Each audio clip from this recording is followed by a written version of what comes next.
Hello and welcome once again to the video. In this one I shall be continuing my look at every race in the 2025 Formula One World Championship. As I always say, it's just from a fan's perspective, a fan of many decades. Just my viewpoints, what I do. As you may or may not be aware, I list down the finishing order, and then the top 10 in the Drivers' Championship, and then the rundown of the Constructors' Championship, and then I just say a few words about things that happened in the race, my general thoughts. I often go off at a tangent, sometimes end up talking about something that happened a long time beforehand, not even this race, but that's just how I like to do it. Okay, so let's go. I'm using this pen again. I know that's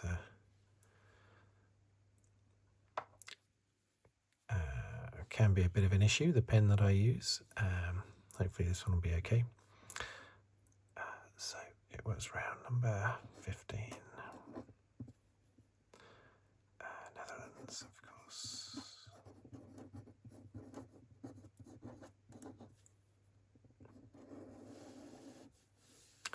Netherlands.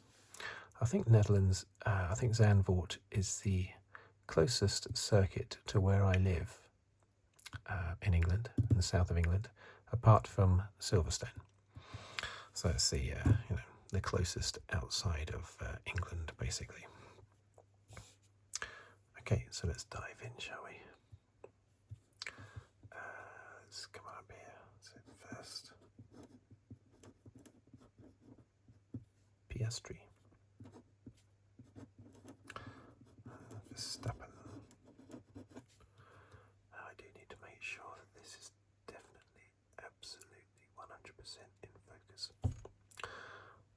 Okay, so third, Hadjar. Fourth was Russell. Then Albon. Bearman. And then we had Stroll.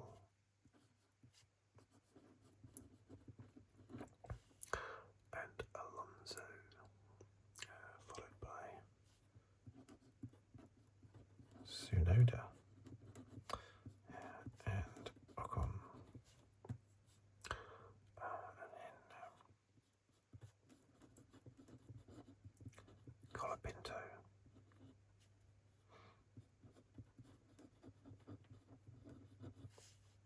and Lawson, and then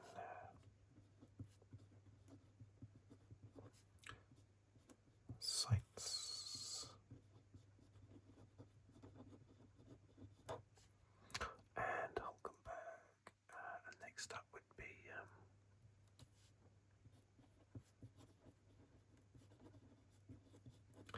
Bortoleto,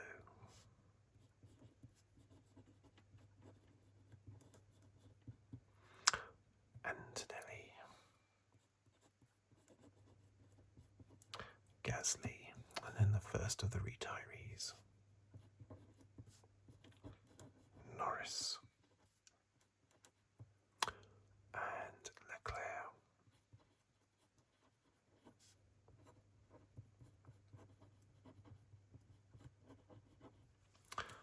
And Hamilton. Okay. So, Drivers' Championship. 309.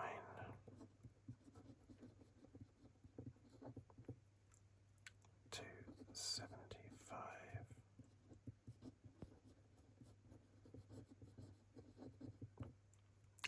205.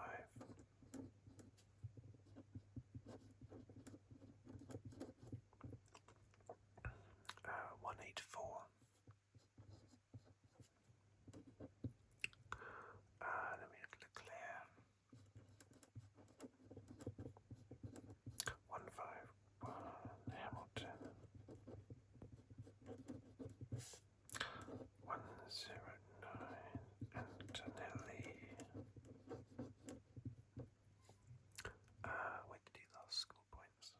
64, probably Canada. 8th is Albon, 64 as well. But he has not had a podium, unlike Antonelli. Hulkenberg.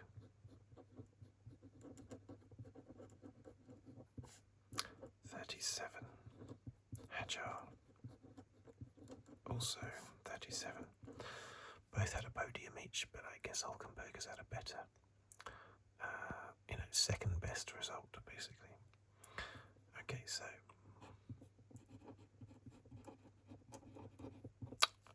constructors now. Focus.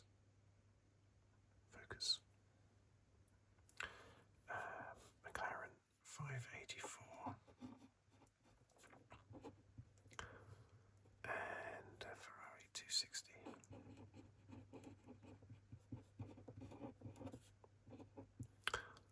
Mercedes 248.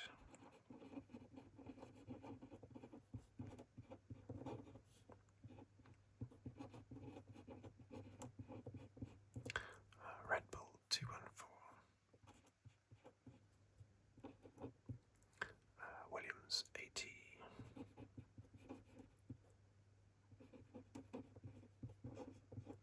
Oh, there you go. Aston Martin 62.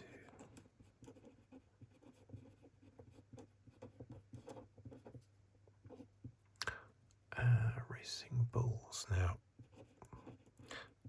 for a long time I thought it was a Racing Bull.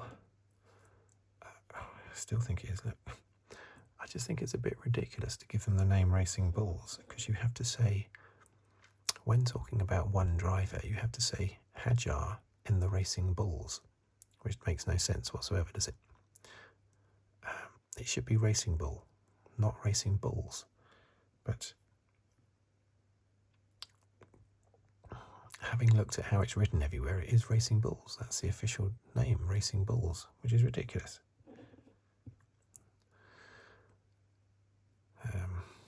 I might just ignore that S when talking about them, I think, because it's just silly. 9th is Sauber on 51. As 44. Alpine on 20, dear me. Okay, Alpine on 20. Okay, so what do we think of that race? Well, that was a hammer blow. Let's just talk about the main thing, shall we? Firstly, fastest lap, Piastri.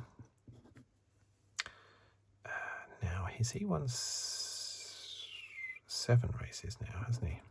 Norris has won 5. Verstappen 2. Russell 1. So McLaren have won 12. Mercedes have won 1. Red Bull have won 2. Okay, so this race was really won in qualifying.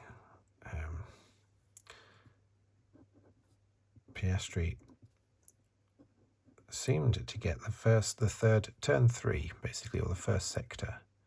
Norris had been quicker in the 3 practice sessions.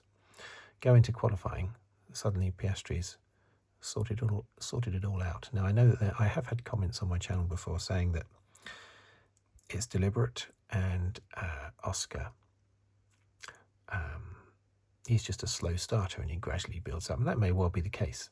I'm not going to doubt that. And if that is the case, this was a clear example of that being the case, basically, wasn't it? Norris quicker until it really mattered, basically. And so we had yet another race. And of course I knew, I before I watched the race, I told my family, I said, you wait. Obviously, Max is going to get past Lando at the start. Max is a super starter.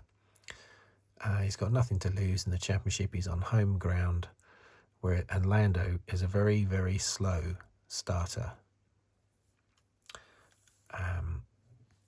Very, very slow. Starting the race, starting the stints.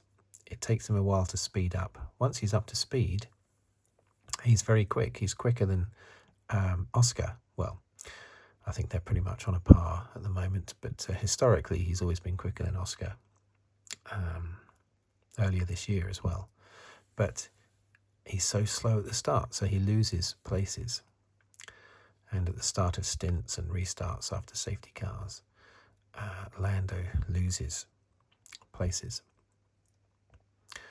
And of course it happened here, down to third place. But he did get past Max, and he did it very well. Good overtaking manoeuvre, car advantage, of course, but it was a very smooth overtaking manoeuvre. It relied on Max not being too aggressive as well. But yeah, it was all in qualifying, those 12 1,000ths of a second between pole and second. But of course, because Lando has very poor starts, he may well have still lost out and ended up third, even if he'd been on pole. Who knows? But Lando gives himself, as he admits himself, so much to do every race. And the same thing happened again here. Piastri gets the jump on him. Norris then started to close, but then Oscar seemed to control the gap. He seemed to be happy controlling the gap, as Lando did to Oscar in Austria, where Oscar got it down to 2 seconds, and then Lando just controlled it, kept it at 2 seconds. Obviously, dirty air helps with that control, as it did with this race here. Of course, the dirty air hampered Lando. So for either one of them, for either Oscar to be a couple of seconds behind Lando, say in Austria and other places, and for Lando to be a couple of seconds behind Oscar, it shows very good driving, both by the driver in front, who's driving extreme speeds whilst looking in his rear mirror all the time, side mirrors, and also fantastic driving from the person behind, who manages to stay close despite the buffeting from the car in front. So they both, again, drove very well in this race. And Piastri deserved to win simply because he was slightly quicker in qualifying. And that's what would have been a deserved win. I'm sure he would have won the race. Norris was close, but neither of them have really been able to get past the other one this year. So I'm sure Oscar would still have won the race. But that's a disaster. That's a real hammer blow for Lando.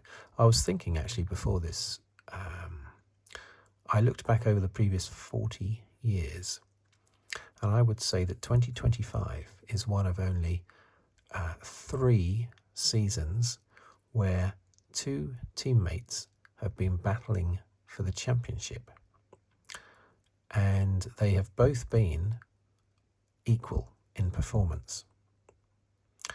There's only 3, I think, because there have been many years where 2 teammates have been battling for the title, but the only reason why they've been close is because of rotten bad luck affecting one of them, like Hamilton and Rosberg in 2016 and 2014. The only reason why they were close was because of the bad luck that Hamilton was suffering. In 2016, he had that retirement from the lead in Malaysia. I think it was Malaysia, wasn't it? And that was similar to this race. Oh, such a hammer blow. There have been lots of other seasons, like 89 was close between Senna and Prost, but Senna was way better than Prost that year. But Senna had so much bad luck that's what made the championship close. And in the end, it was Prost that won it. Mansell and Piquet in 87. Mansell was far better than Piquet that year, possibly because Piquet had a big accident in the second round in San Marino, Imola. But anyway, Mansell was way quicker, and yet it still went sort of almost down to the wire because of all the bad luck that Mansell had. He only finished 9 races that year. So I think there are only actually 3 seasons, and they are over the last 40 years. And they are 1988, Senna and Prost, very even all the way through the season in their McLarens. 1996, Damon Hill and Jacques Villeneuve being a rookie. They were very even, very close all throughout the season, and Hill took it on the final race. And this year, 2025, where the two teammates are very, very even in performance. So you can either agree or disagree with that. I think it's quite an interesting thing to think about, basically. Remember, it's just teammates, two teammates battling for the championship. And I'm not talking about ones that were close. I'm talking about how close they were in performance, not just in results. Actually, if you go back a little bit earlier than 40 years, I would say 1984, Prost and Lauda, were they very even on... No, maybe not, actually. Prost performed a lot better than Lauda that year, but Lauda won the championship by half a point, just due to a bit of unfortunate stuff happening to Prost. So no, I still don't think that's one either. So 88, 96 and 2025. The 3 seasons where two teammates fighting for the championship have been very close in performance, not just results, in performance. Anyway, that was just something I was thinking about beforehand. And they are still very close. Because they're so very close, it's going to be so difficult now for Lando to beat Oscar, because he's just... In performance, they're very close, but error-prone, I would say Lando obviously makes more errors than Oscar. Some would argue that means that they're not close in performance, but I would still say they are. But yes, a great performance by Piastri to win that race. There were 3 starts, basically, because we had 2 safety cars. And on each of those starts, Max had softer cars, wasn't it? Everyone else started on mediums, or mostly everybody else anyway. All the top drivers started on mediums. Max started on softs. After the first safety car, the McLarens were on hards. Max was on mediums. And after the second safety car, the McLarens were on hards again, and Max was on softs. So he went hell for leather on the faster tyre each time. At the end, I was actually cheering him on. I wanted him to get past Oscar because I want Norris to win the championship. So I want Lando to win the championship. So yeah, I wanted Max to win the race in the end, but he didn't. But a very good performance by Piastri, very solid.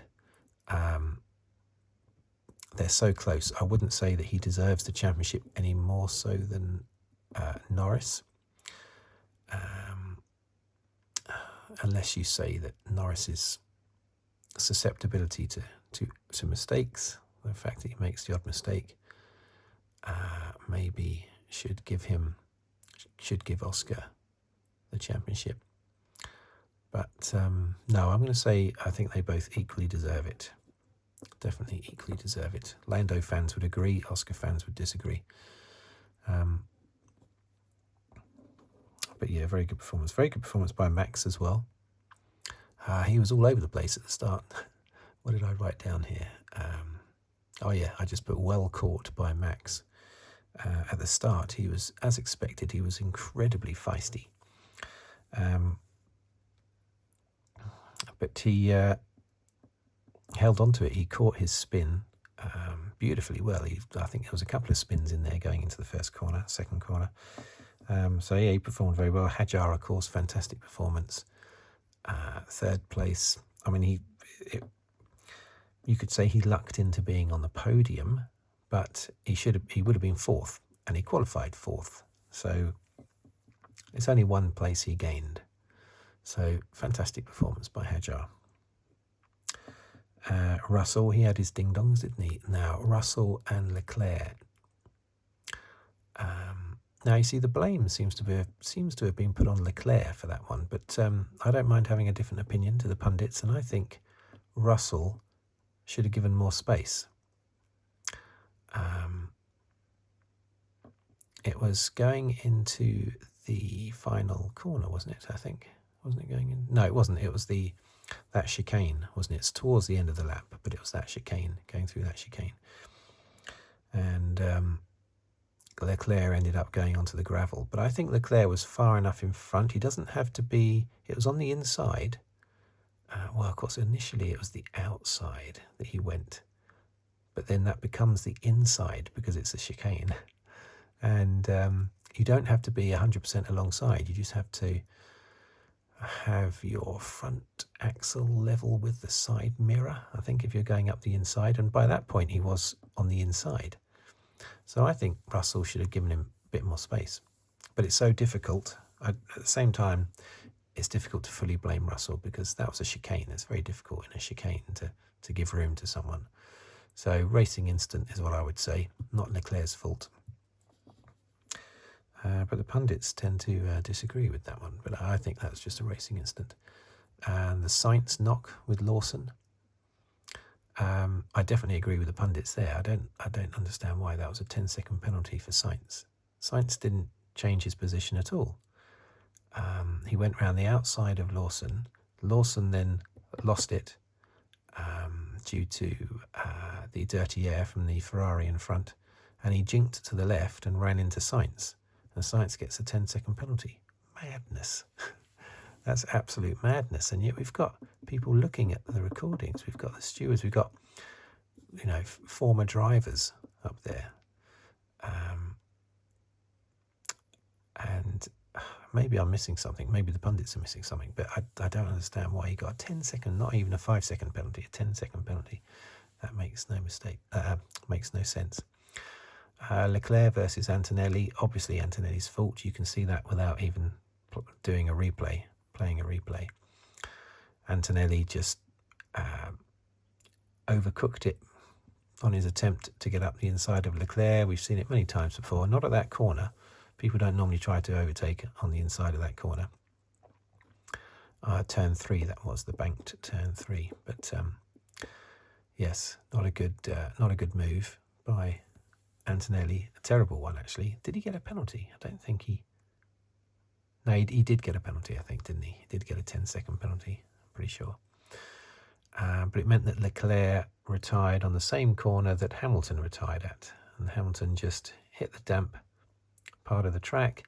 There's a reason for it, but it's still very disappointing, isn't it? I can't help but think Hamilton has gone. I said it last year. I said, even though he had won 2 races last year, the way he won those races, one of them was inherited from his teammate getting disqualified, and the other one was because the McLarens messed up their pit stops, their pit strategy. No dominant wins for Hamilton there. I don't think he's been the proper Lewis Hamilton since 2021. And I think he's just too old now. I think he's lost it. And I said that last year. I hoped I was wrong. And I hoped that at Ferrari that was not going to prove to be the case. But I think he has. Or this weekend, during practice and qualifying, he's been very close to Leclerc. And I think throughout practice, he was slightly ahead of Leclerc. In qualifying, he was as well, I think, until Q3. And then he ended up slightly behind Leclerc. So on pace, yes, he's there. But it's still not the Hamilton of old. And mentally, is he switched on?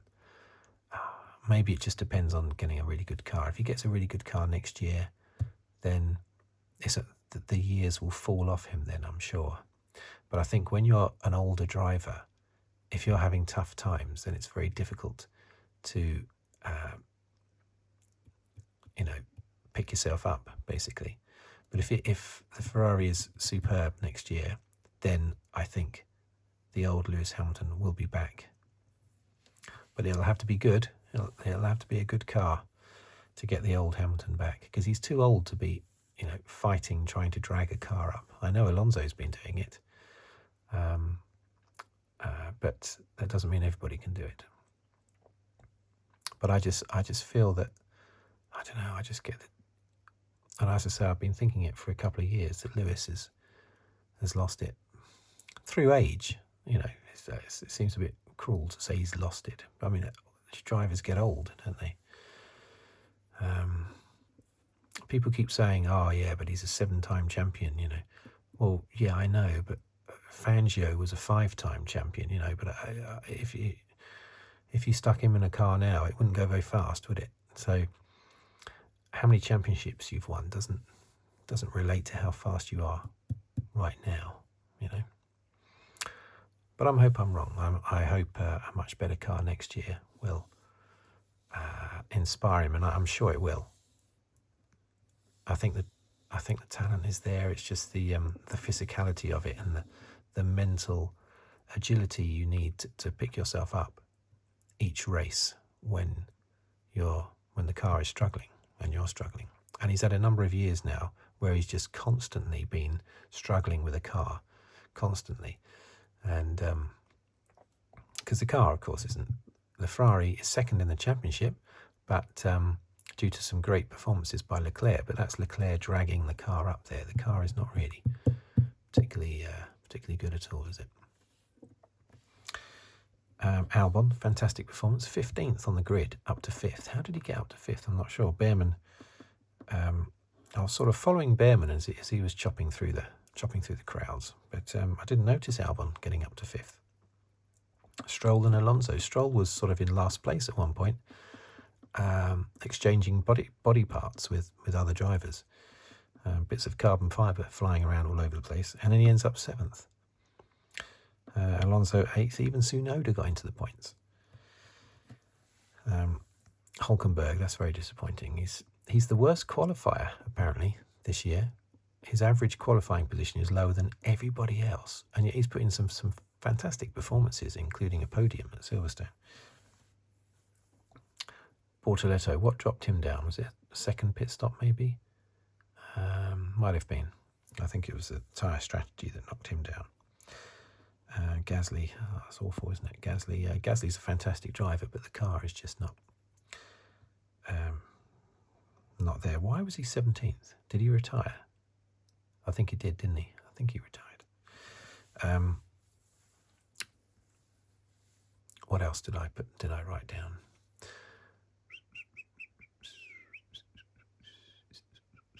I thought the Hamilton's smash was going to be terrible for Leclerc because he had stopped just before that smash. You never really know how that's going to pan out.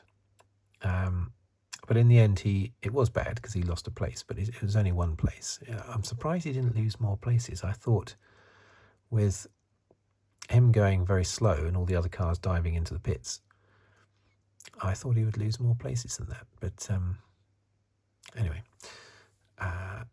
it didn't mean anything because they retired. Anyway, 2 retirements, double retirement for Ferrari just before the Italian Grand Prix. That's not good. I wish David Croft on the Sky coverage would stop banging on about when McLaren are going to win the Constructors' Championship. How can they do it? I said this last year and the year before and the year before that. In particular, I said it in 2023. Every single race, David Croft and Simon Lazenby, but mainly David Croft, would get out his calculator and start working out exactly what had to happen in the next race in order for Verstappen to win the championship. Verstappen in 2023 was about 500 points ahead of the second place driver. And yet, halfway through the season, the pundits, mainly David Croft, would be saying, oh, now if Verstappen can finish 9th in this race and Leclerc finishes lower than 5th, then that means Verstappen will win it. Don't even bother talking about it. It's a waste of time. We knew that Verstappen was going to win the 2023 championship. You don't have to keep banging on about it. And of course, last year it was easy in the end after Brazil. This year, 300 points. It's now 324 points. But going into this race, it was 299 points. And David Croft just keeps talking about when McLaren will win the championship. I don't know why he's so obsessed with something that is so obvious, something that's going to happen. It's going to happen. You don't have to give us all the calculations and permutations and saying exactly what has to happen in order. Don't bother doing all that. We know he's won the championship. Stop talking about it. Stop talking about the Constructors' Championship. Focus on the Drivers' Championship, because that's not sealed yet. Although a 34-point lead, that's massive, because even when Norris puts in a good performance and wins, Piastri comes in second. So basically, Piastri is going to win the championship unless he has a bad race, like a retirement, or he finishes down in 6th or 7th or something in a race and Norris wins. Then there's a chance for Norris. As it stands at the moment, Piastri is going to win the championship, because I can't see Norris putting a string of 1-2s together on the trot. You know, it's just 7 points each time. Boom, boom, boom, boom. How many is that? He would need, what, 5 of those?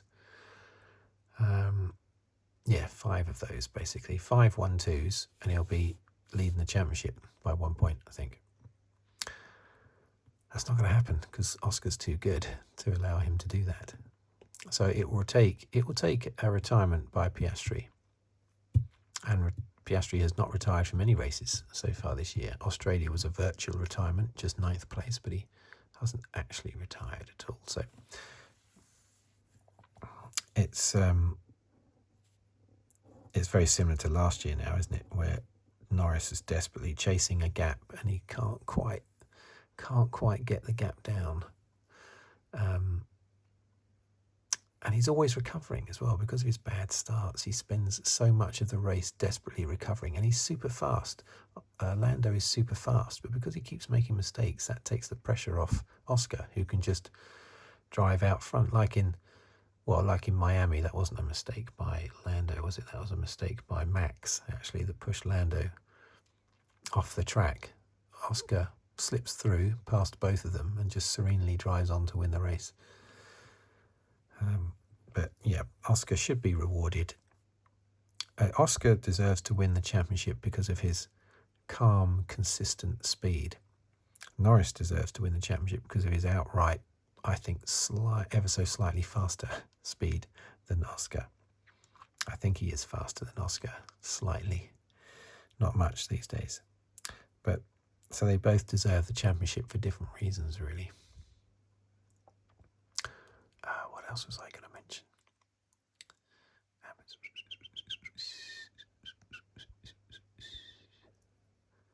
Yeah, I mentioned that, didn't I? Yeah, I think I mentioned that. I think I've mentioned everything. So, yeah, fantastic race by Hadjar and by Piastri as well, withstanding all that pressure. But both Oscar and Lando have shown how well they withstand pressure from their teammate right up behind them. They've both shown that. They both deserve to win the championship. Right, that's it then. 1 week to go to Italy. Let's see what happens. Thank you for watching. Thank you for listening. If you'd like to subscribe, please do so. If you want to comment, please do so, or like the video. I'd like to hear some comments on my close teammate battles where the performance has been the same. Remember, 88, 96, 2025 are the ones that only ones I can think of in the last 40 years.